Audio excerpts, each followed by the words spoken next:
Assalamualaikum warahmatullahi wabarakatuh. Sahabat beriman, Abu Jahal dikenang sepanjang masa. Berbeda dengan Nabi, Abu Jahal justru diingat sebagai sosok antagonis dalam sejarah Islam karena membenci Allah dan Rasulullah Shallallahu Alaihi Wasallam. Bahkan, ia mati secara mengenaskan dalam Perang Badar. Setelah kematiannya, Rasulullah Shallallahu Alaihi Wasallam ternyata berdialog dengan kuburan Abu Jahal. Apa isi obrolan tersebut? Tonton video ini hingga akhir agar tidak sesat. Abu Jahal bernama asli Amr bin Hisham. Ia digelari Abu Jahal atau Bapak Kebodohan karena merupakan salah satu kaum kafir Quraisy yang paling benci dengan Nabi Muhammad SAW. Bukan perkara mudah bagi Abu Jahal untuk melihat cahaya Islam. Rasa iri dan persaingan oleh Bani Makhzum dan keturunannya kepada silsilah Bani Hashim, seperti Bani Abdul Manaf dan Bani Qusay, membuat hatinya teramat keras. Abu Jahal berasal dari Bani Makhzum, sementara Nabi Muhammad dari Bani Hashim. Perbedaan pandangan dan kepercayaan antar kelompok inilah menjadi asal-muasal kebencian Abu Jahal. Ungkapan tersebut pernah disampaikan Abu Jahal kepada Mughirah bin Syu'bah yang dikutip dalam buku Cahaya Abadi Muhammad Sallallahu Alaihi Wasallam, Kebanggaan Umat Manusia, karya Muhammad Fethullah Gulen.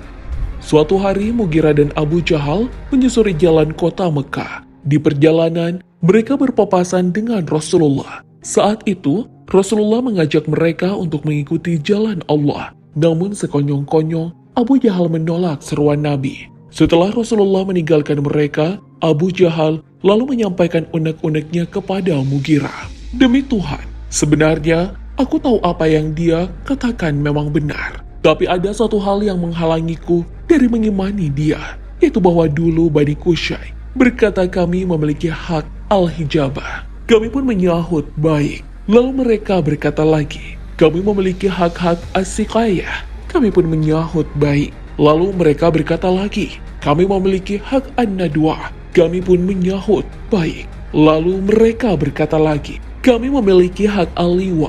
Kami pun menyahut baik. Lalu mereka memberi makanan sebagaimana kami juga memberi makanan. Sampai ketika bahu kami bersentuhan, mereka berkata, dari Nabi ada seorang Nabi. Kalau itu, maka demi Tuhan aku tidak akan menyetujuinya. Dalam riwayat lain disebutkan, Abu Jahal suatu saat berkata, kami sering berlomba untuk meraih kehormatan dengan Bani Abdul Manaf. Ketika mereka memberikan makanan, kami pun memberi makanan. Ketika mereka membuat barang perniagaan, kami pun membuat barang perniagaan. Ketika mereka memberi, kami pun memberi.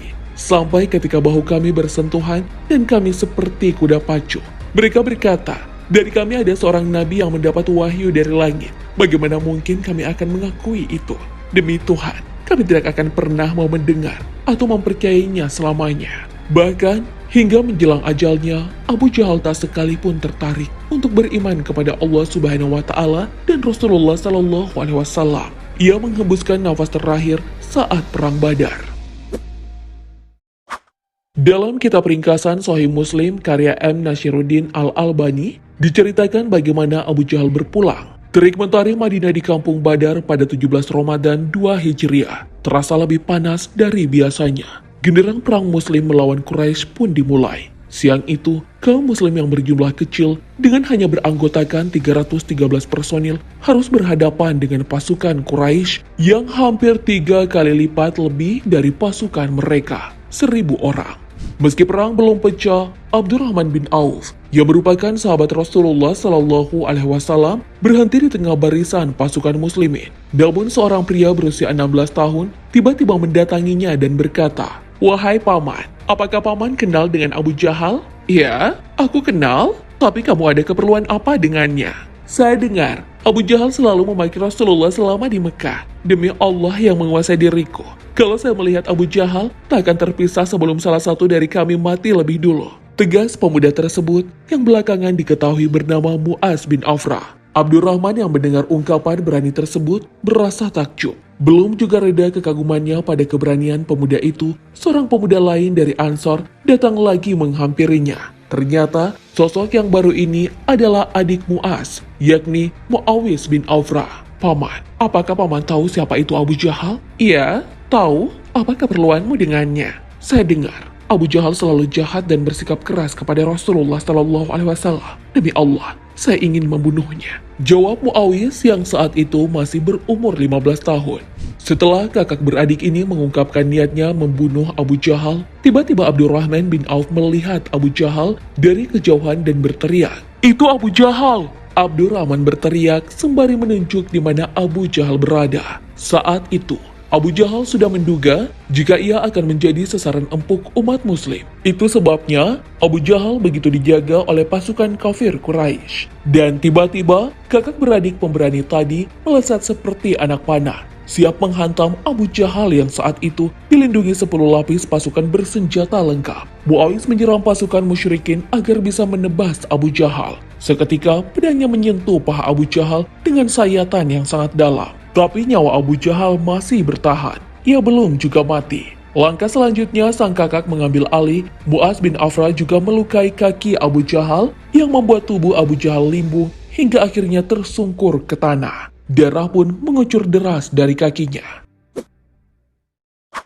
Saat itulah Ibnu Mas'ud datang dan mendekati Abu Jahal dengan posisi pedang terhunus. Ia berdiri di tengah tubuh Abu Jahal yang sudah dipenuhi dengan luka-luka. Ibnu Mas'ud berniat untuk memenggal leher Abu Jahal. Namun sebelum dipenggal, Abu Jahal memberi isyarat dengan matanya, seolah-olah ingin mengucapkan kata terakhirnya. Ibnu Mas'ud lalu menahan pedangnya dan mendekatkan telinganya ke mulut Abu Jahal. Ibnu Mas'ud sudah mengira jika Abu Jahal akan bertaubat, menyesali segala perbuatannya selama ini kepada Rasulullah. Umat muslim kemudian mengucapkan syahadat. Namun masa-masa kritis tak juga membuat hatinya luluh. Ia malah mengatakan, "Sampaikan salamku kepada temanmu Muhammad. Bilang ke dia, saya musuhnya dunia akhirat." Dia tetap menyombongkan diri meski ajal telah menjemput. Ibnu Mas'ud lalu mengangkat pedangnya dan berakhirlah episode kehidupan Abu Jahal di dunia. Dalam perang tersebut, ada sekitar 70 orang anggota pasukan kafir Quraisy yang meregang nyawa dan mati. Setelah semuanya sudah ditimbun tanah, Rasulullah Shallallahu Alaihi Wasallam mendekati kubur mereka. Beliau mengajak semua kafir di kuburan itu untuk berbicara. "Hai Abu Jahal bin Hisham, hai Utbah bin Rabi'ah, dan Syaibah bin Rabi'ah." Seru Rasulullah Shallallahu Alaihi Wasallam menyebut nama-nama petinggi Quraisy lainnya. "Apakah kalian telah mendapati apa yang telah dijanjikan oleh Rob kalian itu benar?" Para sahabat terperanjat dengan apa yang dilakukan Rasulullah itu. "Ya Rasulullah," tanya Umar bin Khattab radhiyallahu anhu, "bagaimana engkau mengajak bicara orang-orang yang telah menjadi bangkai? Demi zat yang jiwaku berada di tangannya, kalian tidak lebih mendengar pertanyaan perkataanku itu melebihi mereka. Hanya saja mereka tidak dapat menjawab," jawab Rasulullah Shallallahu Alaihi Wasallam. Begitulah cara Rasulullah berbicara dengan mayat dan kuburan Abu Jahal. Sosok yang memusuhinya ternyata tak pernah berbalik sekalipun sampai ajal menjemputnya. Sahabat beriman, apakah ada sosok bebal dan Abu Jahal lain yang pernah kamu temui? Semoga Allah memberikan hidayah bagi mereka. Wallahu a'lam bishawab. Wassalamualaikum warahmatullahi wabarakatuh.